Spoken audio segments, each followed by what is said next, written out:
Olá pessoal, tudo bem? Hoje tô começando um novo projeto. Quero mostrar para vocês aqui.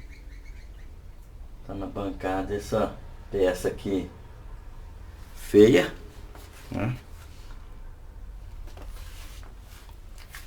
Ela é uma RCA brasileira. Esse é o amplificador e o rádio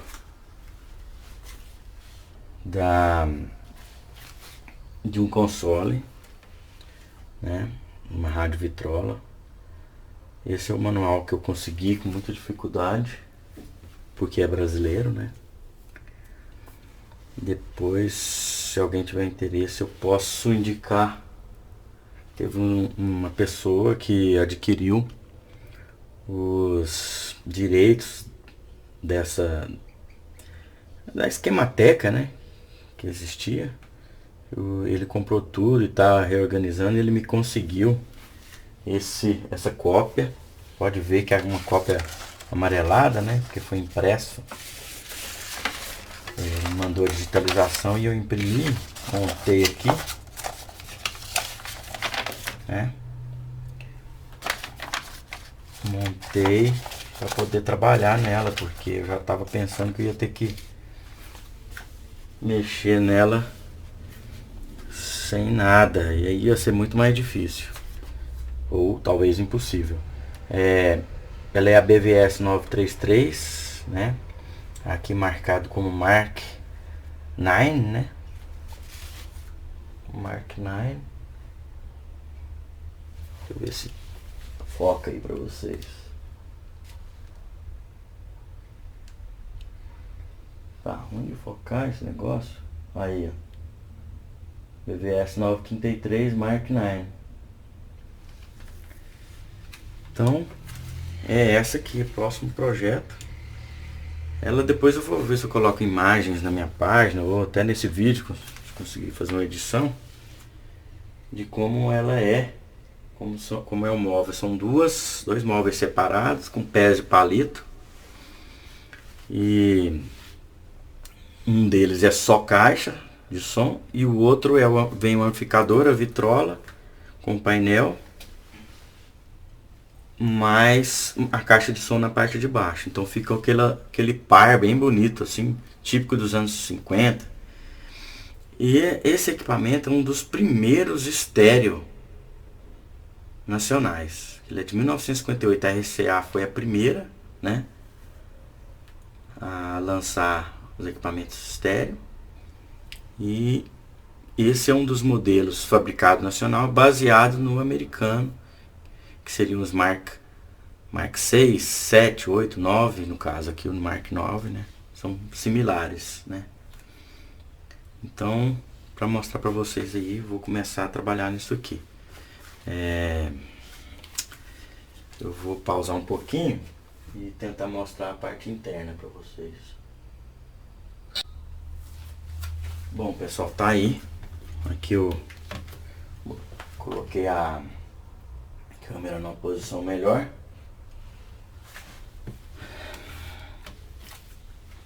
Certo? E aqui eu vou virar o equipamento para a gente visualizar a parte interna, a parte de baixo, né? Onde estão os componentes. Vou colocar assim. Deixa eu ver se eu consigo um suporte aqui para ajudar.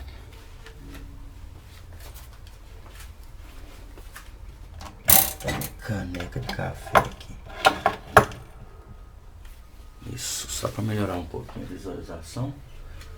Então nós temos aqui capacitores cerâmicos, né? Um monte deles aqui. Todos têm que ser substituídos. Aqueles Styroflex aqui, que são melhores, né? É provável até que estejam bons. O defeito desse tipo de capacitor é só não suportar muito calor, mas aparentemente eles estão em áreas aqui bem tranquilas, porque geralmente você vê uns derretidos assim. Deixa eu dar um zoom aqui.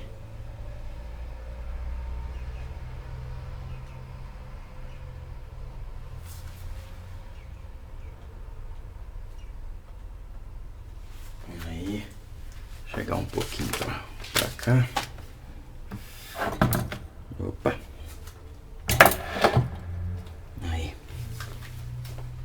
Olha só. Um pouquinho mais.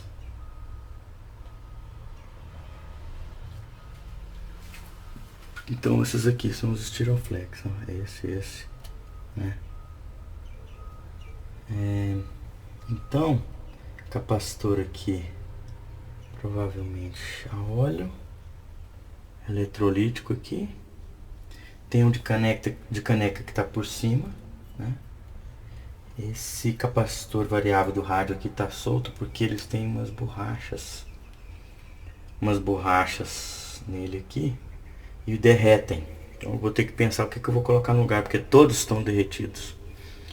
Então eu vou ter que pensar numa alternativa para colocar aqui, para dar um amortecimento, talvez um teflon, algo assim, que suporte melhor o calor. E aqui eu tô com um pouco de corrosão nessa parte de trás, vou ter que remover tudo que tá aqui atrás e dar um tratamento aqui, uma pintura. O resto aqui tá ok, não compensa mexer porque é muito componente para você remover tudo e colocar de novo, né? Muito trabalho e não é necessário, porque aqui essa parte tá boa, ainda tá com a cor ainda, né, do chassi.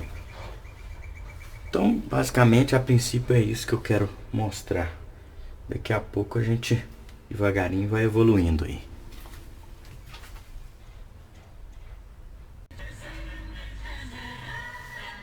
Olá, bom dia pessoal.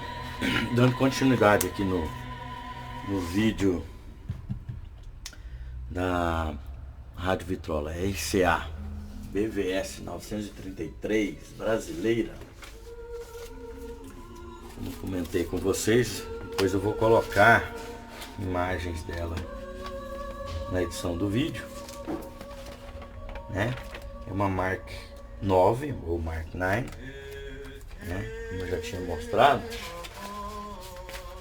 esse modelo aqui, BVS 933 Mark 9, né? Então, no último vídeo, o que aconteceu? Eu ia trocar todos os componentes aqui da parte inferior, então já estão substituídos. Apenas ainda não foram substituídos, que estão em teste ainda, estou fazendo o teste. Esse aqui é o potenciômetro de balanço. Esses são potenciômetros liga, desliga, volume, grave, agudo, sintonia e chaves. Chaves de onda, né? Chaves de rádio. Aqui, chave de rádio, sintonia, agudo, grave, liga, desliga com volume. E balanço que fica na parte traseira, tá? O que isso quer dizer? Esse equipamento ele não tem acesso ao balanço pelo painel, né? Então, como vocês podem ver, eu já substituí todos os componentes. Então os potenciômetros não foram substituídos, né? Soquetes de válvulas todos aparentemente estão ok, né? Depois que eu fizer os primeiros testes ligando, vou verificar como é que estão as tensões da fonte ou do transformador de força, né? Que é original aparentemente. E alguns outros testes. O que não foi substituído? Os capacitores Stiroflex, né? De poliestireno, porque são muito duráveis, muito confiáveis. Eu medi eles, estão todos dentro da tolerância, todos dentro do esperado. E eu tive que trocar um deles. Aqui tinha um bem pequeno. Ver se eu vou lembrar agora a medida dele. Acho que era 220 picofarad. Ele quebrou o terminal. Deixa eu ver se eu encontro aqui. Eu vou juntando aqui tudo que foi trocado. Vou até mostrar para vocês. Eu precisava corrigir, que depois eu tava vendo o primeiro vídeo que eu fiz. E os capacitores originais aqui eu chamei de cerâmicos, mas esses capacitores eles não são cerâmicos. Eles são até capacitores muito bons e duráveis. Eu cortei um para mostrar para vocês. Deixa eu ver se eu encontro aqui. O que eu troquei originalmente foi esse aqui, o de 220 picofarad, 125 volts. Esse aqui, ó. Olha só, 125 volts e 220 pico, né? De acordo com o manual.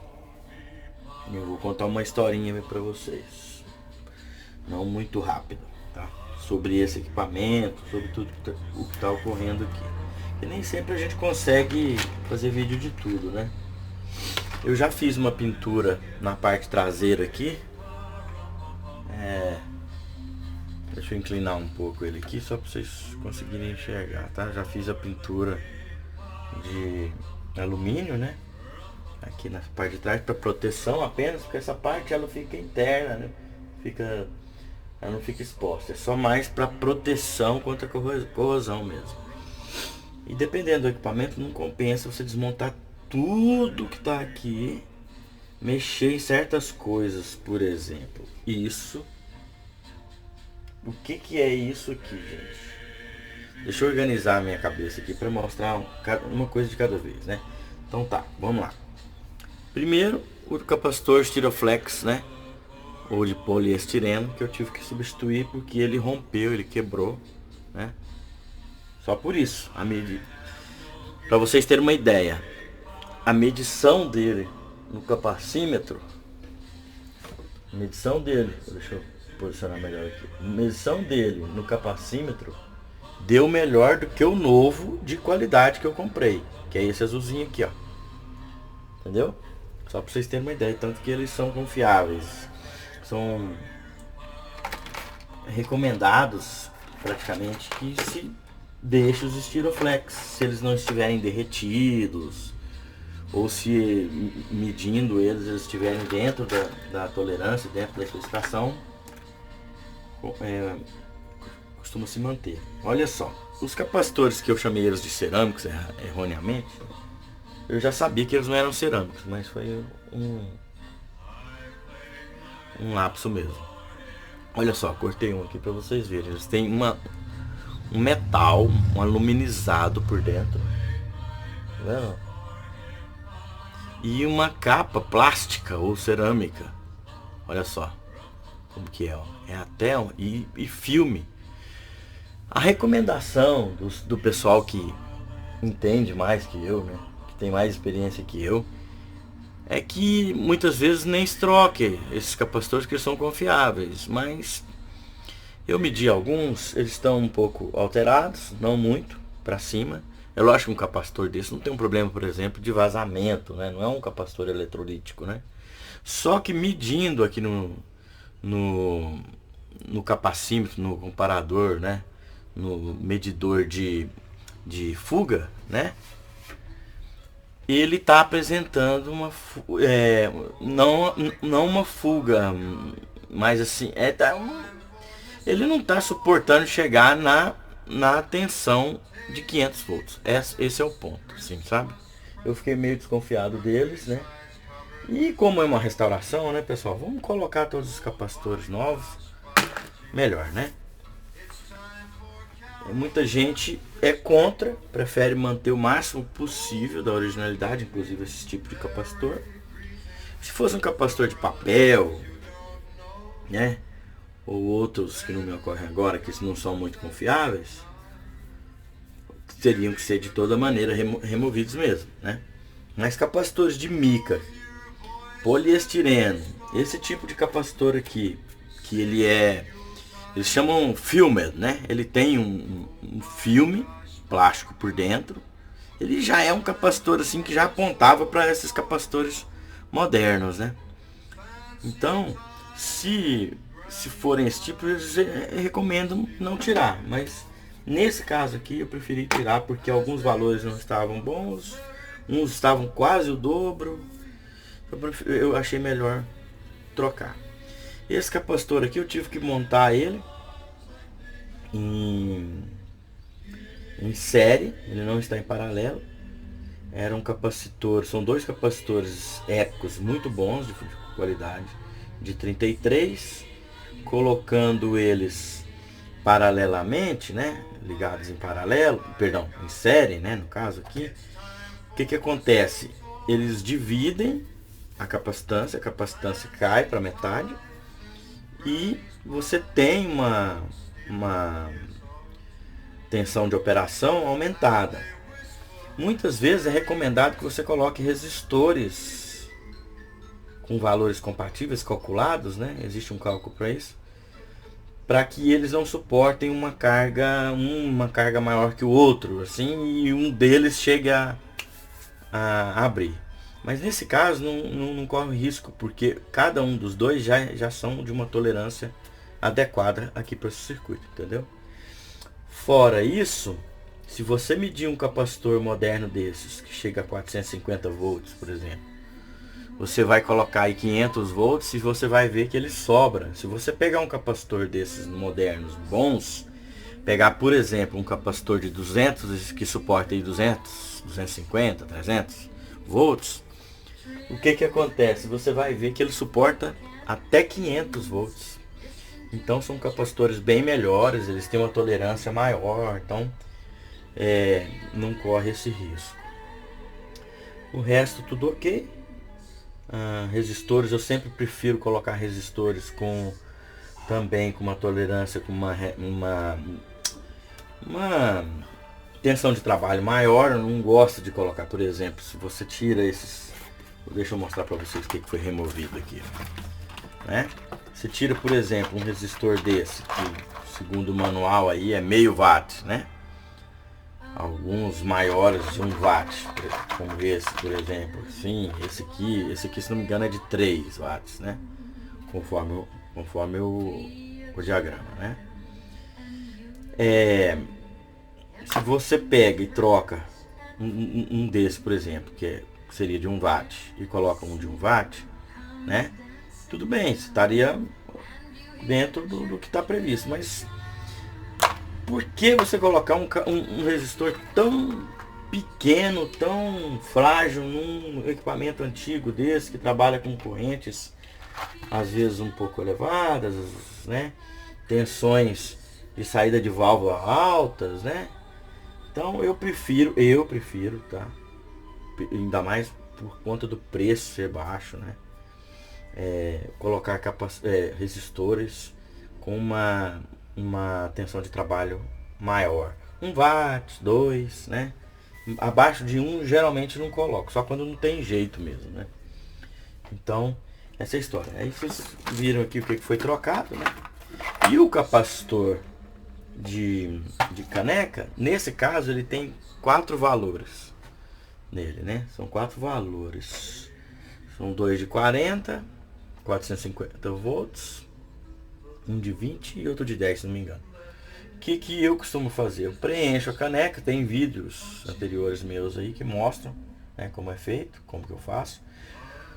Quando você tem espaço, certo? Ou quando, por exemplo, são 2 valores apenas, eu prefiro importar um capacitor. Eu compro alguns fornecedores nos Estados Unidos, né? Conhecidos, famosos aí na internet, ou às vezes até do próprio eBay, e troco o capacitor inteiro. Ou quando há um espaço maior, você coloca ali uma ponte de terminais e coloca os capacitores e faz a ligação adequada conforme está previsto no manual, deixando só a caneca aqui só para manter aquele design original. Mas nesse caso aqui eu fui obrigado a colocar os capacitores, o americano chama de restuff, né? Você preencher a caneca com capacitores bons, de qualidade, dentro, ligar os terminais negativos juntos e a carcaça ligada e soldada no chassi, né? E os terminais positivos, né? Cada um no seu terminal conforme o original. Então eu acho que mais ou menos é essa história, isso que eu tinha que falar do que ocorreu até agora. Os próximos passos agora será criar um pouco de coragem para tirar esses potenciômetros, porque esses potenciômetros são diferentes. Eles são fechados. Eles não são potenciômetros que você consegue fazer uma limpeza. O que eu costumo fazer, né? Porque você tem várias vertentes desse tipo de coisa na literatura e pela internet, né? Você tem a vertente que diz que você não pode colocar um WD-40, por exemplo, num potenciômetro. Você tem vertentes que são contrárias. Não, WD-40, e ainda mais hoje, lá fora, aqui nós não temos ainda. Mas lá fora eles têm WD-40 já apropriados para esse tipo de trabalho, entendeu?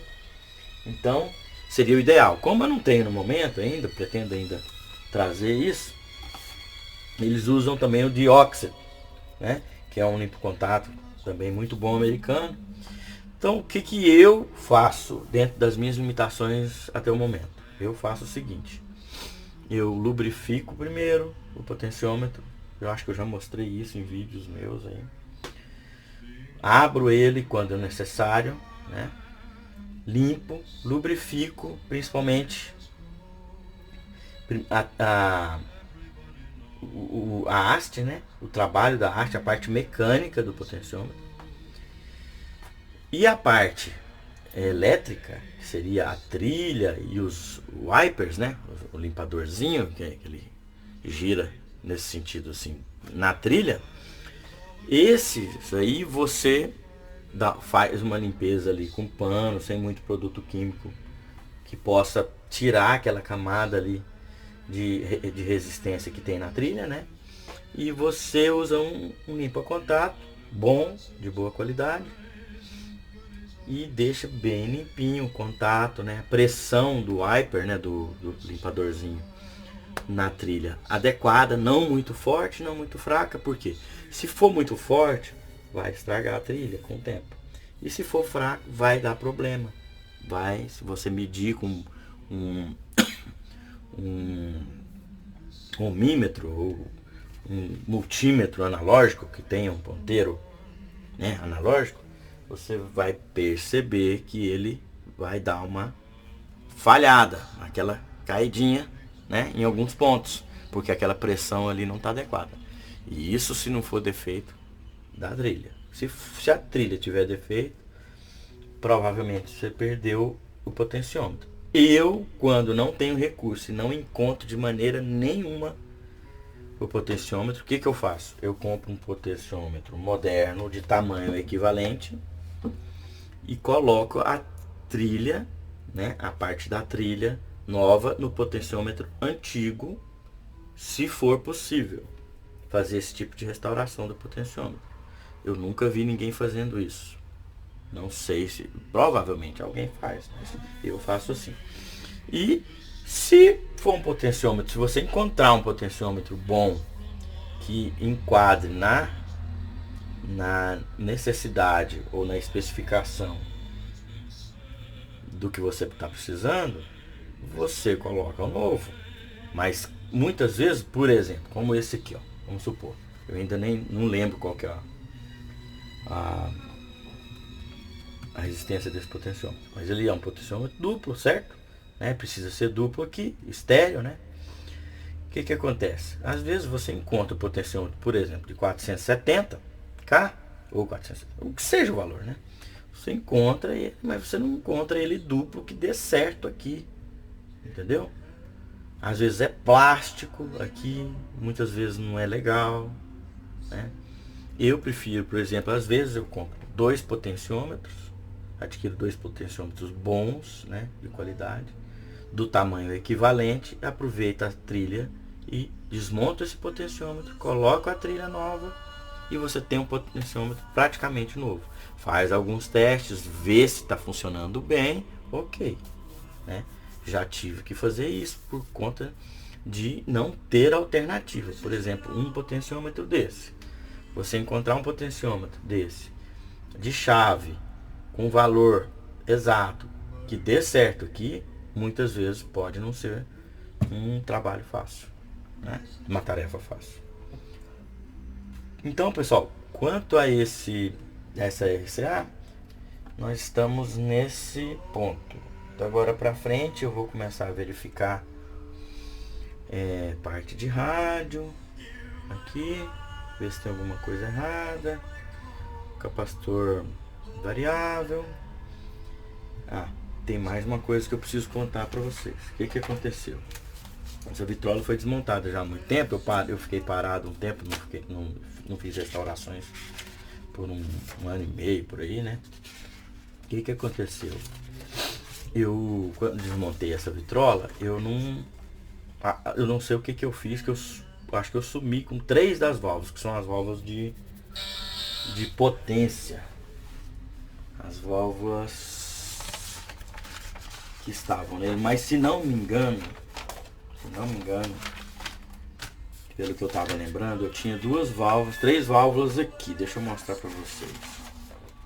3 válvulas, que são essas aqui, ó, 12A7, tá vendo? E aqui uma 12AX7. Não é válvula de potência, é de pré, tá? Falei errado. Então tem aqui essa válvula aqui que é de rádio, né? De amplificadora do rádio. Depois entra na fase aqui do circuito de amplificação de amplificação mesmo de som, né?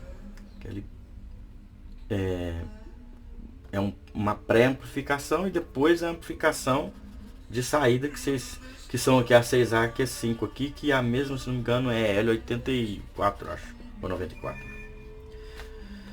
Então, o que acontece? Essas válvulas não estão aqui. E pelo que eu lembro, eram 3 válvulas baixinhas, né? Como as 12AX7, 12AU7. Só que tem um porém. No chassi desse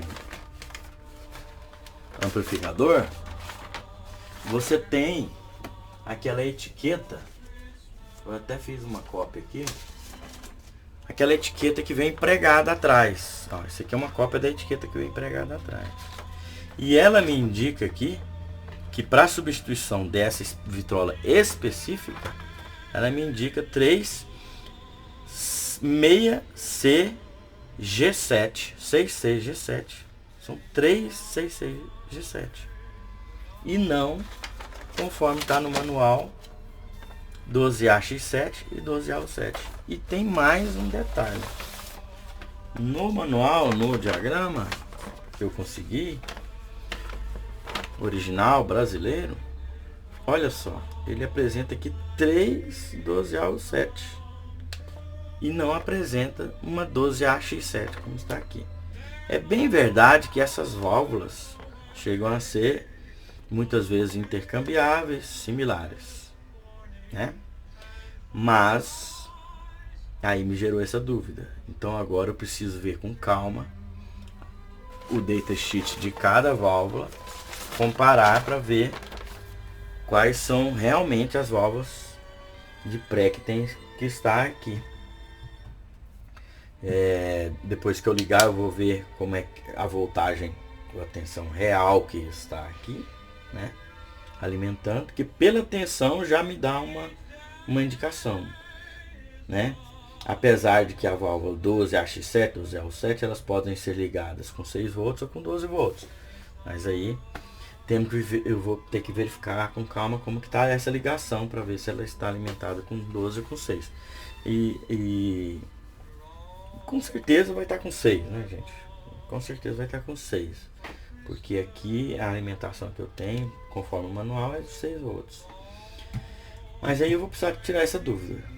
Se eu vou ter que colocar a 66G7, como está na etiqueta do equipamento, né? Que está no próprio equipamento, o que me indica que é o mais correto. Ou confiar, eu vou verificar, lógico, eu vou ter que verificar as ligações, né? Confiar no que está no genérico, que seria um diagrama elétrico antigo da RCA no Brasil, que cá para nós, assim, particular, é um pensamento pessoal, particular meu, né? não confio muito, porque já só de cara vocês já viram que tem uma discrepância, uma divergência aqui, né? Então, de informações. Então, no momento, então, nós estamos nesse andamento, nesse estágio da restauração. Eu já peguei e já dei uma olhadinha que estava guardado, né, no toca-discos dela. Já tô dando uma olhada, daqui a pouco eu vou fazer algum vídeo mostrando.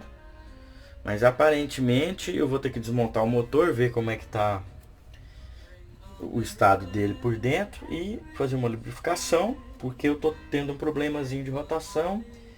Fora a polia de borracha, que na realidade esse sistema aqui, depois eu vou mostrar, vocês vão ver. É um sistema que tem uma polia de borracha e três, o americano chama de turret, né? Três compressorzinhos, rolos de borracha, né? 3 para cada velocidade, né? Eles trabalham assim. Eles vão ali no eixo do motor, né? E pelo tamanho deles, eles proporcionam uma rotação, a rotação adequada para girar a polia. Esse sistema é bem comum. Na realidade, as vitrolas RCA, elas são vitrolas Voice of Music, né? Eu já tenho uma boa experiência com Voice of Music e esse sistema aqui, ela é uma Voice of Music que fabricava para RCA, né? Tranquilo, pessoal? Então, para esse vídeo é isso que eu tenho. Muito obrigado. Até o próximo vídeo.